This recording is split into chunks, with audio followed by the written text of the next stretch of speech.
Bonjour les amis, voici la 33e édition de la revue de la semaine.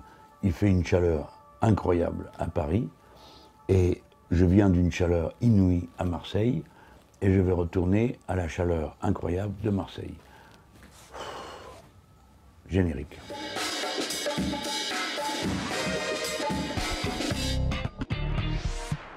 Évidemment, mon sujet, ça doit être la chaleur. Parce qu'on n'est pas habitué à des pics de température de cette nature au mois de juin. Il faut dire qu'on a eu des pics inverses naguère. Alors il y a une discussion, la rumeur voudrait que ce soit le changement climatique. Et d'autres disent que non, pas du tout, ce sont des oscillations, des extrêmes de température, et qu'il faut arrêter de voir des catastrophes là où il n'y en a pas. D'accord. Moi je ne sais pas, j'ai aucun moyen de savoir. Néanmoins, ce qui doit être retenu, c'est que de tels pics de température sont possibles. On est d'accord? Et alors, si de tels pics de température sont possibles, il vaut mieux être préparé, d'une manière générale, à y faire face. Et c'est là qu'on constate qu'on fait tout le contraire. Alors que ces pics de température soient liés au changement climatique ou qu'ils soient ordinaires, ce qui n'est pas acceptable, c'est qu'on ait un modèle de société dans lequel un tel pic de température devient mortel, alors que normalement il ne devrait pas l'être. Parce que c'est pas parce qu'il fait 35 degrés dehors qu'on doit tous mourir. Hein, parce que 35 degrés dehors, c'est partout qu'il y en a eu jusqu'à présent. Mais qu'est-ce qui fait qu'on en est là? Parce qu'on n'a toujours pas changé la situation avec la consommation du diesel et son utilisation dans le transport en voiture. Donc on est tout le temps à des pics de pollution. On ne peut plus appeler ça un pic de pollution. Ça devient quasiment un état normal et général. Deuxièmement, beaucoup d'installations et de matériaux ont été faits par des gens qui ne se sont même pas souciés de savoir s'il pouvait y avoir des extrêmes de température.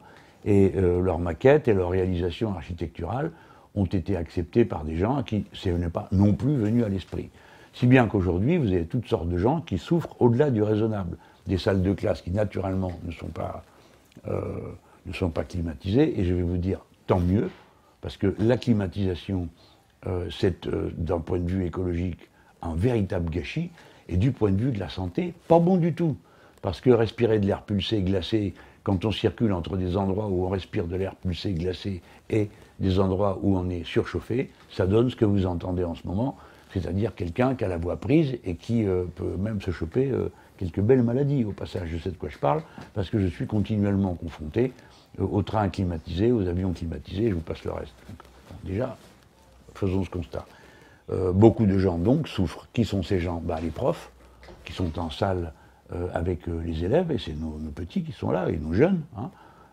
C'est pas prévu pour, mais comment ça se fait? Comment ça se fait que c'est pas prévu pour? Personne n'a pensé au fait qu'il pouvait faire très chaud. Bon, si, c'est le problème. Les hôpitaux, on n'en parle pas, notamment dans les services d'urgence, et ainsi de suite. Vous voyez pourquoi la question du changement de mode de production et de consommation est une question qui de toute façon se pose, changement climatique ou pas, parce que la façon que nous avons de consommer, de produire, d'échanger est incompatible avec une vie humaine normale dans laquelle, quand on respire, on ne s'empoisonne pas. Voilà, c'est ça la vie humaine normale. La vie humaine normale, c'est pas la surveillance des pics de pollution, la circulation alternée, que sais-je encore. Il y a toutes sortes de mesures d'exception dès qu'il fait plus de 35 degrés. Parce que vous pouvez toujours chercher dans les annales, dans le passé, les gens avaient chaud, ils n'étaient pas contents parce qu'il faisait chaud, mais ils n'étaient pas en train de mourir. Là, il y a 48 000 personnes par an qui meurent des dégâts de la pollution. Et dans certaines villes, vos petits, des tout petits, sont malades des bronches, vous le savez comme moi. Bon, ça ne peut pas durer. Mais bon, il vous faudra donc un jour ou l'autre y venir. Et le plus tôt, ce sera le mieux. C'est moi qui vous le dis. Le plus tôt, ce sera le mieux. Si vous attendez que la mort frappe et que vous observiez dans les statistiques les reculs de l'espérance de vie en bonne santé qui a déjà commencé, ou de l'espérance de vie tout court, ce qui maintenant, d'une année sur l'autre, peut varier, y compris dans notre pays, eh bien, c'est que vous vous abandonnez à une situation qui est inacceptable. C'est pas mon cas. C'était un beau jour, ce jour-là. Nous sommes arrivés groupés, enfin autant qu'on a pu, parce que, comme toujours, il y a celui ou celle qui peut pas être à l'heure, ou ci ou là. On est arrivés groupés pour présenter notre groupe, la France Insoumise. Et ensuite, on est entré dans l'Assemblée. Bon, on nous a vus faire tout ça. On était très fiers parce que politiquement, c'est quelque chose d'incroyable ce qu'on a fait. Hein. Après l'élection présidentielle, les 3 dernières semaines, vous avez vu comment ils m'ont tous sauté dessus à pieds joints pour essayer de diaboliser tout ce qu'on faisait. Ça a continué après. Ensuite, on a eu la campagne législative dont vous vous souvenez tous, qui a été un moment avec des pics de violence verbale contre moi, absolument, et médiatique évidemment, absolument incroyable. Hein, mais voilà, bon, on a survécu à tout ça, et surtout, entre les deux tours, ce qu'on a observé, c'est une remobilisation de la jeunesse et des milieux populaires qui a permis que nos députés passent. Bon. Il y a 47 cas où on a raté le deuxième tour à un cheveu. Dans 45 de ces 47 cas, c'est en raison du fait qu'il y avait une candidature communiste de division. Dans les 2 autres cas, c'est de notre faute si on n'a pas pu aller au deuxième tour. Mais enfin, malgré ça, malgré toute cette difficulté, nous sommes arrivés à constituer un groupe. Bon, c'est un événement, on est même 17, on n'est pas que 15, on est 17. C'est un groupe qui est très divers politiquement. Hein. Bon, c'est le groupe La France Insoumise, ça c'est pas un problème, mais bon, avec des gens qui ne sont pas membres de La France Insoumise au sens que ça peut avoir pour beaucoup de ceux qui me regardent en ce moment, parce qu'eux-mêmes ils ont une carte dans la poche d'un autre parti. Par exemple, Clémentine Autain est membre du parti Ensemble. François Ruffin, il est membre d'aucun parti, il est de l'équipe de Fakir, on appelle ça les Fakiriens. Un autre ami comme Jean-Hugues Ratenon, député de La Réunion, qui est un ami personnel et quelqu'un que j'admire beaucoup. Bon, alors lui, il avait d'abord créé la Ligue des pauvres à La Réunion. Et puis, entre-temps, il a créé un mouvement politique qui s'appelle Égalité Résistance. Voilà. Et bon, ce sont donc des appartenances partidaires. Évidemment, il y a mes camarades qui sont membres du parti de gauche. Et puis, il y a aussi au moins une de nos membres qui a une carte au Parti communiste. Je ne sais pas si elle l'a encore. Enfin bon. Donc, c'est un groupe qui est assez divers et qui a son label, La France Insoumise. Bon, alors, compte tenu de ma présence, la moyenne d'âge a monté. Puisque moi, là, cet été, je vais avoir 66 ans, mais le plus jeune du groupe, il en a 27. Hein. Et ils sont 2 ou 3 à être dans le 27, 28, bon, à quelques mois près. Voilà, donc j'ai ouvert la première réunion du groupe, je l'ai présidée en tant que doyen d'âge, ça n'avait pas de signification politique, enfin, ça c'est ce qu'on a dit. Et était assis à côté de moi le Benjamin, Adrien Quatennens, 27 ans, député du Nord. Bon, c'était vraiment quelque chose de très émouvant. Alors on a commencé un travail de groupe, à mettre nos affaires en place, tout ça. Ce qu'on a constaté, c'est qu'il y avait autour de nous une ambiance médiatique de traquenard. Hein. Bon, moi, le premier jour, je me fais agrafer parce que je dis, ben, il y a beaucoup de gens dans le groupe La République En Marche, on va leur parler, on va les convaincre, vous allez voir, il y a des braves gens, puis il y a des gens qui réfléchissent. Et je dis, tiens, il y a le batteux, par exemple. Je suis sûr qu'il n'y connaît rien en contrat de travail, ce qui est vrai. Je vais lui expliquer. Aussitôt, Mélenchon méprise les maths, il a un jury de matheux. Pas de bol, le mec lui-même, il s'appelle Matheux. Puis surtout, c'est grotesque. C'est grotesque. Le directeur de ma campagne présidentielle est docteur en mathématiques. Mais pour quelle raison j'en voudrais aux mathématiques et aux sciences? Qui, dans cette campagne électorale, à part moi, a fait des meetings où il a été question de sciences, de fusées, d'espace, de toutes ces choses, du numérique. Donc cet exemple, hein, cette espèce de polémique à la noix, montre ce hargne qu'il y a, hein, ce parti pris médiatique qui consiste à taper pour nous diaboliser. Il faut que vous compreniez ça. Ils sont en train d'essayer d'arriver au point où on serait diabolisé à égalité avec le Front National. Donc ça permet leur discours, nous on est les gens raisonnables, puis il y a les extrêmes.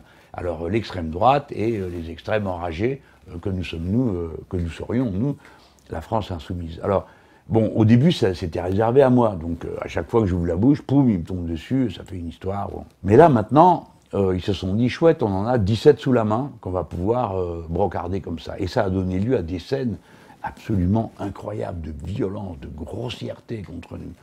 Alors, par exemple, Daniel Obono va sur un plateau de télé et on lui dit « Criez vive la France !» parce que, pourquoi en 2012, elle avait signé une pétition pour la liberté d'expression d'un groupe. Alors maintenant, ça devient que quand tu es pour la liberté d'expression, c'est-à-dire que tu es d'accord avec celui qui s'exprime. Mais attendez, c'est le contraire.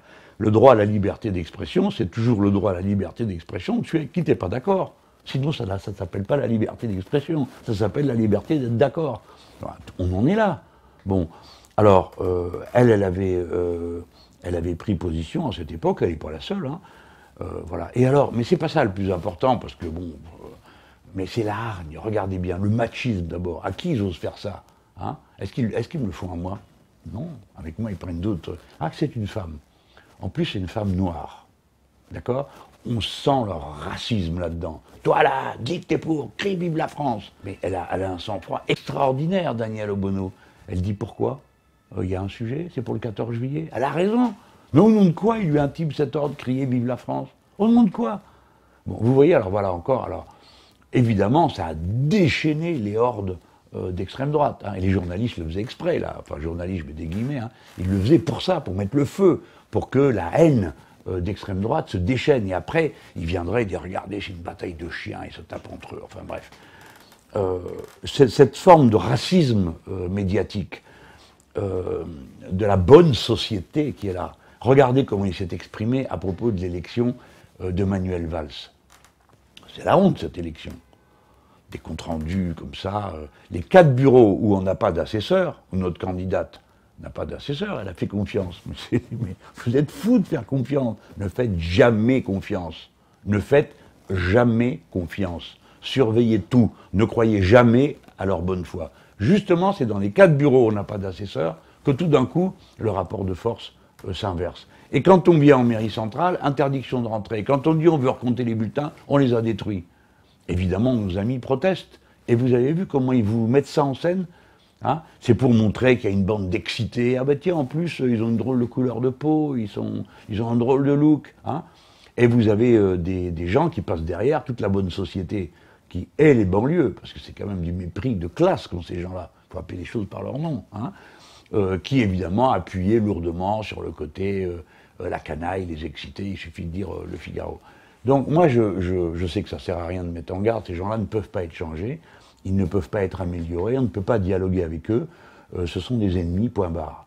C'est le parti médiatique qui se met en mouvement et qui fait la chasse à travers les insoumis, à tous ceux qui ne sont pas dans le look ni dans le style de la bonne société. Et puis il s'agit de flétrir la France insoumise. On ne va pas se laisser détourner de notre calme, en tout cas de nos objectifs. C'est leur monde qui va s'écrouler, c'est pas le nôtre, hein. C'est leur monde qui va s'écrouler. Alors je dis encore un dernier mot. On avait décidé à notre réunion de groupe de faire un groupe commun avec les communistes. C'était pas le plus simple pour nous, parce qu'il y a tellement de contentieux avec la direction communiste que c'était pas simple comme décision à prendre. Mais plusieurs des membres du groupe insistaient en disant il faut le faire. Alors ils ont convaincu, on s'est tous convaincus de dire bon allez, on va tendre la main, on va faire un groupe comme on n'a pas eu le temps de dire au FNIAF, qu'on a appris par une conférence de presse que le Parti communiste formait un groupe avec les 11 députés élus avec l'étiquette communiste, dont quand même 3 avec notre appui, au moins. Hein. On n'a pas présenté quelqu'un en face, enfin bon. Au fond, un groupe communiste et 4 ultramarins. Alors, bon, qu'est-ce qu'on n'y peut rien? Alors on nous dit qu'il faut faire un intergroupe, bon, bah, on va voir. Hein. Ça sert à rien, ça n'existe pas, il suffit de se parler, et puis voilà, on met les choses, on va dire oui à tout, parce que de toute façon, on ne voit pas comment... nous, on n'a pas envie d'une polémique, d'un machin. Mais enfin, je fais remarquer que tous ceux qui ont poussé des grands cris sur l'unité, gna gna gna, tout ça, bon, hein, aujourd'hui, hein, motus et bouche cousue, ils ont tous disparu. Bon, donc c'était bien un prétexte contre nous et rien d'autre. Alors, néanmoins, bon, avec un beau groupe à 17, on va pouvoir faire des choses dans cette assemblée, mais pour nous, le principal problème, c'est pas seulement être dans l'assemblée, parce que ça, à la limite, on apprend vite comment mener un combat sur des textes, etc. Mais ce qui nous importe, c'est comment on peut être dans l'assemblée et avec le mouvement social, et comment on peut avoir une présence dans la population, mais qui soit une présence politique. Pas simplement, je vais essayer, je vais écrire pour régler ton problème de logement, ou parce que je sais pas quoi, enfin les trucs habituel qui soi-disant s'appelle de la proximité, ben, personnellement, j'ai jamais aimé ça. Parce que si j'avais des paquets de logements dans ma poche, je les distribuerais pas comme ça. Je les donnerais pas avec le premier qui arrive, il en a un. C'est pas possible, ça. Ou bien le premier qui est mon copain a un appartement. C'est pas des bonnes méthodes, ça. Parce que moi, je préfère qu'il y ait des fils et que les cas soient étudiés sans rien me devoir à moi. D'accord? Je ne vois pas pourquoi on me demande à moi, député, de régler un problème qui doit être réglé par les offices HLM, par le système d'assistance sociale, puis le fait que les gens ont droit à un logement, point. Pas par copinage. C'est pas le rôle que moi, je vais voir jouer à notre groupe et à nos députés. Non, on va faire de l'agitation politique. Il faut que les gens sachent qu'il y a dans les textes. Il faut qu'ils puissent eux-mêmes participer à la rédaction de propositions de loi. Vous voyez? C'est ça qu'on va faire. Et donc, on discute entre nous, parce qu'on cherche la bonne idée, la bonne façon de faire, pour que ça fonctionne. Donc c'est un travail qui est très stimulant, très encourageant intellectuellement, parce que il faut réfléchir, il faut agir, et il faut se poser des questions qui sont les questions fondamentales. Bon, nous sommes quand même le mouvement de la révolution citoyenne, hein. On n'a pas dit qu'on était autre chose, hein. Et donc nous, on doit montrer par notre pratique comment on construit cette nouvelle relation. Bon, les amis, maintenant j'arrête avec ça, parce que la vérité, c'est que tout le monde est épuisé. Il faut quand même s'en rendre compte. Moi, je vous demande d'y réfléchir. Comprenez que nous avons une campagne présidentielle dans les bottes, plus une campagne législative. Et là, vous voyez la partie de l'iceberg qui sourit. Hein, c'est-à-dire les 17 qui ont été élus, mais il faut penser à tous les autres. On avait 560 candidats qui se sont déchaînés sur le terrain, qui ont mené un travail fou. Et combien ratent de peu, de rien entre les deux tours? Il y a eu une remontada, comme on dit, un partout extraordinaire. Hein, et bon, c'est rageant de si peu rater le deuxième tour et donc l'élection. Tous les copains qui ont été bloqués avant le premier tour, ils se disent, si on était arrivé au deuxième tour, eh ben, on aurait pu être élu. Et puis ceux qui sont arrivés au deuxième tour, ils savent, pour beaucoup d'entre eux, ils ont raté ça de peu après des campagnes magnifiques. Alors j'en profite pour leur dire toute mon affection. À vous autres, les gens, je vous dis, ben oui, aussi vous, vous devez un peu les entourer d'affection, parce qu'ils ont fait tout ça pour tout le monde, pas pour eux. Hein. Je crois que c'est très important. Bon, alors cet été, on va avoir sans doute un rassemblement, parce que c'est comme ça, de toute façon, on est là, hein, on est à Paris, dans l'hémicycle, on va faire des choses. Hein. Et puis à la fin de l'été, on fera, pas une université d'été, parce que ça veut rien dire ça, mais un sommet, une réunion... qui un peu donne à voir le mouvement dans son ensemble. Je vais faire encore un sujet qui me marque, voilà, j'ai envie de vous en parler. L'année 2016 aura été la pire année pour le miel en France. Rigolez pas, s'il vous plaît, parce que c'est le résultat de la dépopulation en abeilles. Et la dépopulation en abeilles, moins d'abeilles, l'abeille qui meurt, c'est lié directement à l'utilisation des pesticides néonicotinoïdes. D'accord? Voilà. C'est pas parce qu'il fait trop chaud qu'il y a moins de miel et qu'il y a moins d'abeilles. Les abeilles, bon, tout le monde sait que c'est un insecte pollinisateurs absolument essentiel dans la vie de la nature. Vous attendez quoi? Que ça toute morte pour dire, ah ben tiens, il y avait un problème. Hein? On fera quoi? Après, on pulvérisera les arbres, c'est ça? Bon. Et ces néonicotinoïdes, pour ma part, j'ai été mobilisé tout le temps où j'étais député européen sur le thème. Mais je voudrais faire remarquer que dans le gouvernement, le ministre de l'Agriculture, il a changé de case, hein, mais celui qui était ministre de l'Agriculture, c'est un sénateur socialiste, il a eu repas en marche, qui lui a voté au Sénat contre l'abolition des néonicotinoïdes. D'accord? Il est au gouvernement, le gars qui est capable de voter une bêtise pareille, hein, qui a fini par l'emporter au Sénat. C'est une bêtise. Il faut cesser d'utiliser ces pesticides. Il faut arrêter. Il n'y a pas de « on va voir, on va... » Non, il faut arrêter avant qu'il soit trop tard. C'est comme le nucléaire. Il faut arrêter avant qu'il soit trop tard. C'est ça la sagesse de la décision, des décisions politiques à prendre. Et moi, je ne voulais pas laisser passer cette revue de la semaine sans vous en parler, parce que je vous ai déjà parlé dans le passé. La prochaine fois, je vous raconterai où on en est dans la rentrée parlementaire, et évidemment, je vais être obligé de vous parler du Code du travail de nouveau. Mais ça sera pour la semaine prochaine, sans doute. Bon, les amis, si ça vous plaît, ou si vous avez envie d'encourager le gars qui est derrière la caméra, qui est Antoine, et le gars qui est devant, qui est Jean-Luc, à continuer à faire ce travail, vous pouvez mettre des pouces bleus, parce que ça aide beaucoup la propagation de cette vidéo. Et puis c'est votre participation, vous, ça vous coûte que d'appuyer sur un bouton. Nous, il aura fallu faire tout le reste. Et puis, évidemment, abonnez-vous, quoi. Si vous n'êtes pas déjà abonné, abonnez-vous. Parce que nous, ça nous encourage, voilà. Ça donne du cœur à l'ouvrage, ça permet de faire les malins, ça permet de narguer le système médiatique officiel en disant, ben, vous voyez, nous, on a plus d'abonnés que vous avez d'auditeurs, pour certaines d'entre elles, et on ne vous dit pas lesquelles de chaînes. Hein. Voilà. Alors, pensez-y, parce que nous, on ne fait pas ça pour juste le plaisir de se montrer. Hein. D'abord, on n'a aucun plaisir à se montrer. On le fait parce qu'on fait passer un message, et parce que le fait de faire passer un message, c'est un rapport de force contre nos adversaires. D'accord ? Il n'y a rien d'innocent là-dedans. C'est la lutte. En ce moment-là, ce rapport qu'on a, il participe de la lutte. Parce qu'il participe à construire un rapport de force. Vous n'êtes pas seulement en train de regarder une vidéo, vous êtes en train de participer à un rapport de force.